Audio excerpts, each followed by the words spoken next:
Lição 11, marca 9. Liderança. Efésios capítulo 4, versículos de 7 a 16. A marca em uma frase. Deus chamou diáconos para servirem às necessidades materiais da igreja, pastores para liderarem a igreja por meio da palavra, e os santos para se submeterem a essa boa liderança. Introdução. Autoridade é algo ruim? Nossa geração parece acreditar que sim, que toda autoridade vai levar ao despotismo, que todo poder vai levar à corrupção. A Bíblia, porém, tem uma visão diferente sobre a autoridade, e podemos ver isso já em Gênesis 1. Deus disse a Adão e Eva que dominassem sobre a terra e sujeitassem os animais. Gênesis capítulo 1, versículos de 26 a 28. Esses dois verbos soam altamente negativos aos nossos ouvidos. Domínio, porém, tem relação direta com o fato de ser o ser humano ser criado à imagem e conforme a semelhança de Deus. Então não pode ser algo necessariamente negativo. Ser imagem e semelhança de Deus significa que Deus criou o homem para ser parecido com ele e para representá-lo. Grudem, 1999, página 364. Homem e mulher foram colocados como vice-regentes sobre a criação. Eles deveriam representar e refletir o bom governo de Deus sobre a terra, tendo um modelo de autoridade e liderança para observar o próprio Deus. Nos versículos anteriores de Gênesis 1, lemos que Deus usou justamente a sua autoridade para dominar e sujeitar a criação. Qual foi o resultado? O mundo que era sem forma e vazio, um abismo trevoso, pela ação de Deus, de sua palavra e de seu Espírito, se tornou um lugar cheio de beleza e de vida.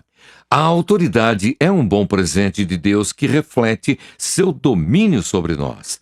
Entretanto, abusos de autoridade são horríveis, pois mentem sobre quem é Deus. Isso é extremamente importante para as relações em nossas famílias, nosso país, nossas igrejas. Em Filipenses 1, versículo 1, Paulo lista dois ofícios que exercem liderança servil de formas diferentes sobre a igreja: bispos e diáconos. Discuta. 1. Por que as pessoas rejeitam o exercício da autoridade? 2. Você já serviu debaixo de um bom líder? Como foi? 1. Diáconos. Diáconos devem cuidar das necessidades físicas, com o objetivo de unir o corpo sob os ministros da palavra. Eles devem ser encorajadores, pacificadores e servos. Dever, 2019, página 40. Em Atos 6, lemos que a jovem igreja de Jerusalém enfrentou um problema com a distribuição de comida às viúvas. Os apóstolos entenderam que não seria razoável abandonar o serviço da palavra em prol do serviço das mesas. Então, homens piedosos foram escolhidos para exercerem esse ministério material. Aqui, provavelmente, temos o nascimento do conceito do diaconato. O termo diáconos, no Novo Testamento, é geralmente traduzido como servo, às vezes como ministro, e outras vezes transliterado como diácono. Dever, 2019, páginas de 23 a 26. O termo era usado de forma geral simplesmente com a ideia de servir. Mas o maior entre vocês será o servo, diácono de vocês. Mateus capítulo 23, versículo 11. Até mesmo Jesus se colocou como um tipo de diácono. Mateus capítulo 20, versículo 28. Atos 6, porém, indica dois tipos de serviços, dois tipos de ministério: o ministério das mesas e o ministério da palavra. E ambos são necessários.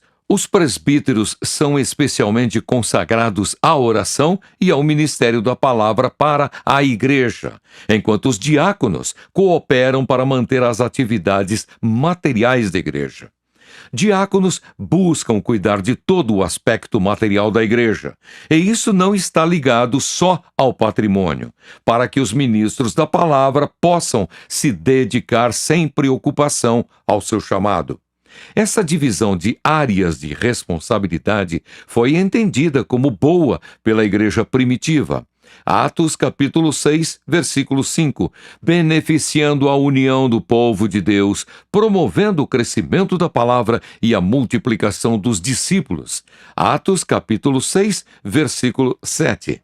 Por essa razão, deve-se escolher pessoas qualificadas para o diaconato, ou, em vez de unidade e paz, desunião e contenda podem ser semeadas. O chamado do diácono é liberar os pastores de tais preocupações materiais.